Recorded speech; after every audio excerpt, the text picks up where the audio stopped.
Hello, and I'm back here again with Mark, Jean Christopher, Hubert Knoll, and myself, Samantha Ellen Lambert. And today, Mark is going to talk to us about learning to eat and sleep in the world of fact and fiction. Indeed, David Wayne Miller and I am always putting out videos saying fact and fiction. What is the fiction world, the fiction courts, the fiction governments, the fiction banks? And that of course is enough to confuse most people, because they believe that they're living in the world of concrete money, in the world of fair games in the court systems, that they have control over their own sweat equity, but they don't. It's actually more of a dangling participle verb rather than anything else. So let's explore this world of fiction first, okay? One element one has to completely and utterly segment themselves from is what the world of fact and fiction is. And I'm going to speak about fiction first, because that is the world that I and most people have come to think of as being the world of facts. So let's just take one element of the banking industry. When you are having a bank account, what is essentially happening is that you are depositing your money, okay? And this is the actual mechanism. You are depositing your money into a bank account. That bank account is actually the custody of the bank itself. That means it's a custodial position, like a custodial sentence, like going to prison. It's a custodial sentence. Sentence means a duration. So when you make this deposit, you're actually giving it up jurisdiction to another organization that essentially has severed you from accessing your money or not accessing your money. That you guys understand, okay? Because the banks have always can refuse to give you the money. Witness Greece, witness the run on the banks, and so many of the banks at this moment are not performing. They are putting obstacles in people's ways so they don't access their money, as it were. Not only is it a position of custodial, but the money itself is considered you to be a creditor. What that means is that when you put your money in the bank, they are making you the creditor of the bank, okay? Which means that I am giving them credit. And when somebody gives you credit, what they're saying to you is that we think that you are credit worthy, trustworthy. So when you put your money into the bank, not only are they taking custodial sentence over it, they're also saying to you that you are voluntarily saying to us that you think that the bank, which is us as it were, is trustworthy and creditworthy. So you are becoming the creditor. Once you have given them money, it's now considered an unsecured loan. An unsecured loan, which means there is no terms and conditions in your deposit to the bank. In other words, you have not told them what your terms and conditions are for them to be able to take custody of your money, and also for you to make them feel creditworthy. And because you have done nothing else, you essentially have given the bank an unsecured loan. And because it's unsecured, it means it has no terms and conditions put onto that loan, i.e., well, I'm not going to give it to you as a deposit or as an unsecured loan or as a creditor, but I'm going to give it to you as a person that's going to keep it safe. And these are my terms and conditions that if you mess up, you have to pay me such and such a money.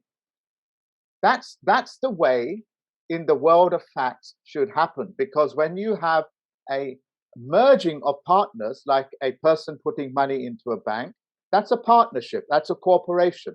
Just as a man asking a woman to marry her, that's a corporation. It's both ways. But if I ask the woman to get married and she says yes, and she doesn't put any of her terms and conditions, what she wants from me, then of course I'm free to do what I want to do. And people can imagine these things. You have just woken up to the fact you've been living in Gaga land, in a different world, under the world of presumption and assumption. And that is the beginning of what is known as the fiction world. Okay?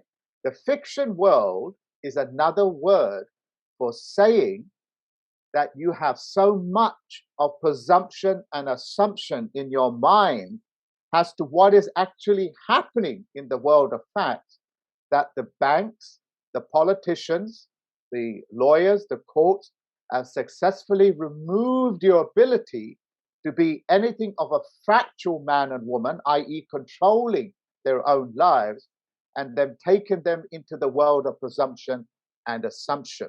And that world is attached directly to another analogy, which I'm going to give you as well.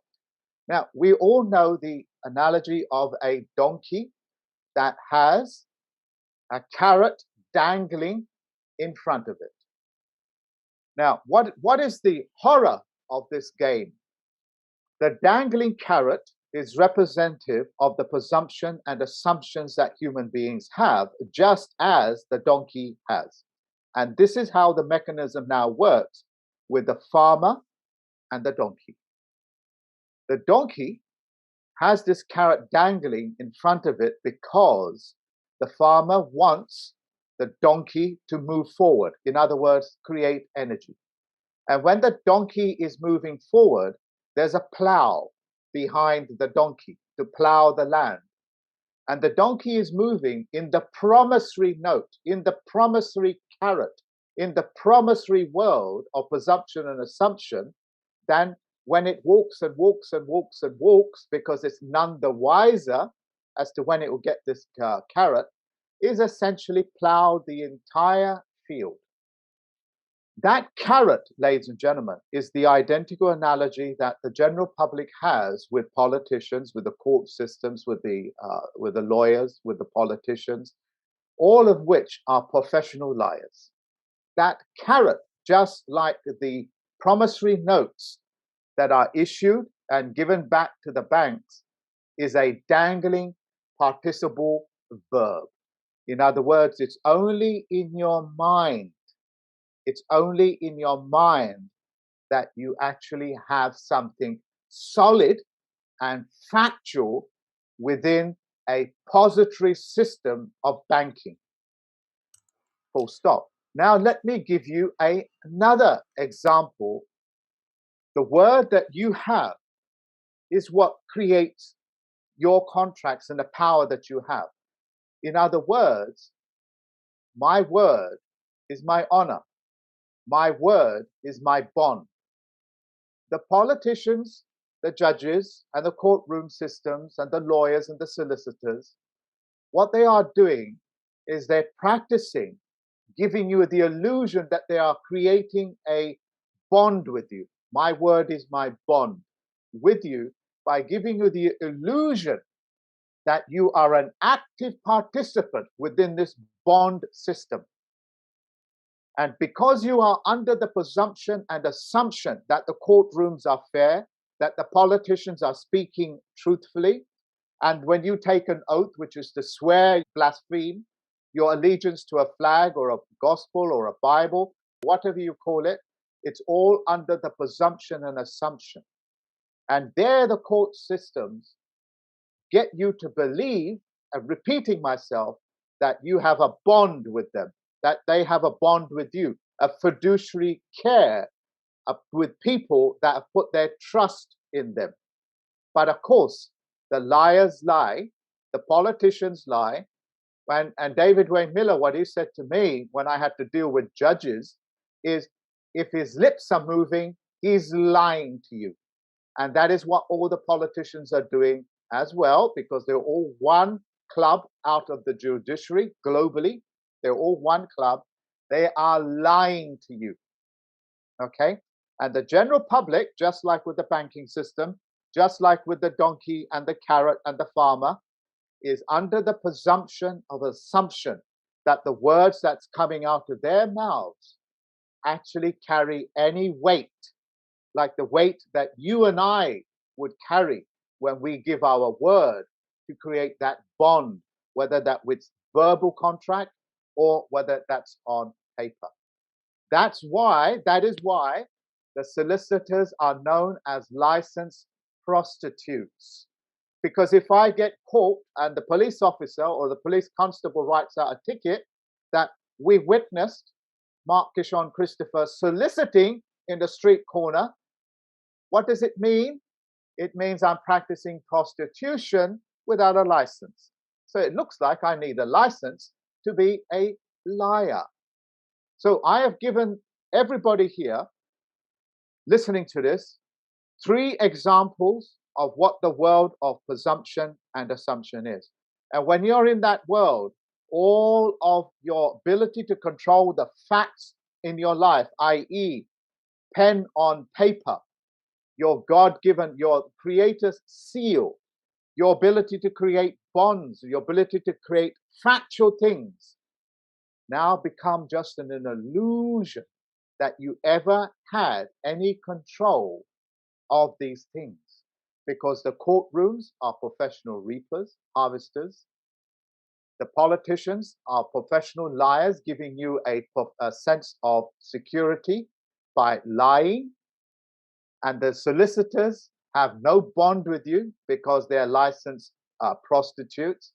And the courtrooms wear black in color to honor the dead, you being the dead.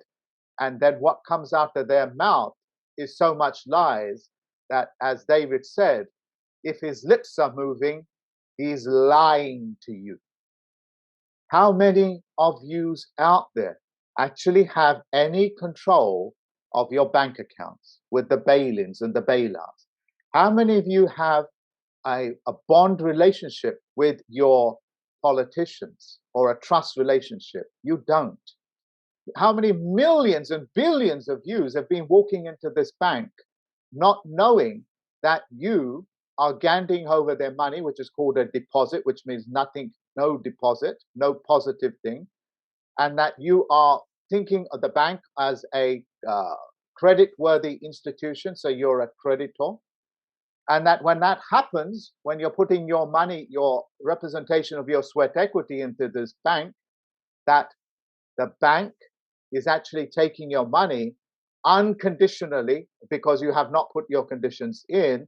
And that, of course, means it's an unsecured loan, which means they are not obliged to do anything with it that's of a safety mechanism. In other words, do safe banking, safe investments, keep it safe. You essentially are handing over your money to them. And of course, as the millions of transactions that take place reinforce the idea that people are actually authorizing the transactions and the movements of money. That's the illusion that they have. It is the banks that are moving the money around to give you the illusion that you are in control of it. As Abraham Lincoln said, you cannot lie to all the people all the time, which means that you can lie to some of the people some of the time and make billions and trillions of pounds on it. Just as a farmer can get his entire land plowed, a whole day of plowing on the promise of that the donkey will get a carrot. And yes, at the end of the day, it will get a carrot. And that is the image that the donkey will be having fixed into its brain on the next day, because it will plow the land again on the promise that it will get a carrot. And that's what the banks are doing. They're giving you like 0-something% interest on the back of your unsecured loan that you gave them. That is three concrete examples of what the world of fact and fiction is. And what I'm saying to the general public is that I have now taught you how the mechanism of fiction works, how the shadow game works, and I've educated you to be able to take control of it by going to my website and have a looking at the mechanisms of how you can create your own terms and conditions. You need to come out of the world of the dangling participle verb of the fiction world. Mark, you mentioned that whenever their mouth is moving, they are lying to you. Yes. So from that premises, most of the cases, it's the opposite of what they say. So if they say, we will take care of you and give you this, it's usually the other way around, that we will take it from you. Yeah. So I think what you're basically saying, which is going to be another talk, is how to use mirrors. What these people do is they take this fact and they lie about it. And once you lie about it and convince the general public that this fact has moved into this fact, and once you accept the lie, that becomes the dangling participle verb. Another word for a dangling participle verb is the shadow that I am casting on this wall because of my pen. Okay, so let's have a look at a dangling participle verb. You see that shadow, ladies and gentlemen? That's the shadow world, the dangling participle verb. What do we call this in banking? Shadow banking, that's banking. Right. And who controls the shadow banking? The puny judges and the puny politicians. You see the continuation of evidence, ladies and gentlemen. Look at it. This is the world that you guys are living in. You need to come out of this and take control. Say, like you were talking about, putting your terms and conditions to the bank. So you go ahead and you do that, and they disagree with your terms and conditions. So you could be going back and forth with your terms and conditions. No, how would that work? If they can't satisfy your terms and conditions, which would be nominal, hey, which means when I put my money in, I'm not surrendering it. And also when I take my money out, it's my money. And I'm not giving you the money as a loan or what they call a unsecured loan. And all of these things. And if you don't agree to it, then they are just there to take your money. In other words, they are thieves. These people are not banks. They're masquerading as banks. They are not politicians. They are masquerading as politicians. They are not judges. They are masquerading as judges. They are not broadcasters. They are not journalists. They are masquerading as journalists. When you masquerade as a journalist, you become a reporter. Did you know a reporter cannot report a single fact? He can only report on people's opinions of a fact. In other words, a correspondent will always check the facts to see if they're accurate. And a reporter will only report on the opinions of a fact from a third party, what they call shadow organizations, shadow journalism, shadow banking, shadow chancellor, shadow government, shadow. Essentially, another example is a journalist will check the facts, a correspondent will check the facts, which is the world of facts, and a reporter will check on nothing, as in a reporter means no port, which means he's not going to port anything. RE means no. Port, which means like Port Authority, which means he has no authority. And that's controlled by Fox News, yeah, and so many of the fictional newspapers. And that's how they get the general public into the world of presumption and assumption and into the world of lies, which is a world of fiction. So where would people find the facts? Where would they go to find true facts? You just cross-reference what they're saying. So at the moment, the politicians are talking about COVID, which means that they are controlling the narrative. But what they don't ever tell you is two things: whether they're speaking in the Queen's English because that's the language of their system, or if their language has actually any qualification, which means are they telling you they're speaking in Oxford, Cambridge, or any other language, or are they just creating dangling participle verbs, which is another word for poetry? And of course, they are always speaking as if COVID really exists, as if a virus really exists. But what the general public will have to do is cross-reference it by saying, does COVID exist? Does COVID exist? Does such a virus as COVID virus exist? And the answer will always keep coming up as no. No. Yeah. Why? Because COVID virus has a patent on it. You cannot take out a patent on something that already exists in nature. You can only take out a patent. You can only take out a patent on something that is man-made. And if man has made a virus, what's that called? That's called chemical germ virus warfare. Mm-hmm. And that's the jurisdiction of the military. So if Bill Gates says that he has interest in these COVID vaccines and in the COVID patent viruses, i.e. Microsoft, they're essentially telling you they're practicing germ warfare. And if they did that, the military would immediately step in and put them in prison for practicing germ warfare. So why isn't the military doing that? Because it doesn't exist. That's the cross-reference. You know, it's like, why does the judge in a court sit outside of the well of the court?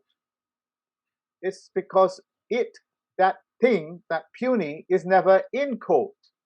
They're out of the well of the court. That means they're not participating within the well of the court. They are participating only as spectators and hecklers. And that's all he is. The judge is a puny, a politician is a puny, a reporter is a puny. All of these fiction, shadow organizations are puny things. Mark, what about the criminal investigative journalist? Would that apply here? If they are actually doing some sort of research or searches to qualify the statements, they would become known as factual journalists and correspondents. That's why you have two different names for the people that purportedly do the same thing. Yeah, right. They are two different worlds. Reporters are in the world of fiction, journalists and correspondents are in the world of facts. Because a journalist has to take an oath. They have to take an oath. Ah, I see, an oath. Yeah, a journalist don't need, a reporter doesn't need to take any oath because he is just an opinionator. That's why you don't see the judge's oath on record, because it doesn't exist. The puny doesn't exist. Yeah, that's why they don't autograph anything. They don't put their seals on it. They don't put their names on it because they don't exist. They were never active participants doing anything in the well of the court. You can only have a court if everybody is in a geometric level playing field. Right. Wow. The point is that they have done damage. And it doesn't matter if you have damaged in the public, which is public safety violations, whether you have damaged things in the private, which is damaged private citizens. It doesn't matter if they have done damage in their secret societies, because damage is damage, whether you do it in the secret, in the public, or the private. And all of these things carry sentences. There are consequences for every politician, every judge. And don't think there are hundreds of thousands of them. There is enough room in FEMA camps for all of them. And that's the horror that they are now facing because of the federal postal court systems, the ability to put people into these FEMA camps. What I'm saying to you, when you lie to all the people all the time, which is the position they find themselves in now, it's inevitable the general public, that the federal postal court system have caught them by, as it were, by their testicles. Another word for testicles is testimony. And since we have seen and witnessed them opening their mouths, telling lies, being belligerent, and causing damage, there are consequences. And they have to go into a penitentiary.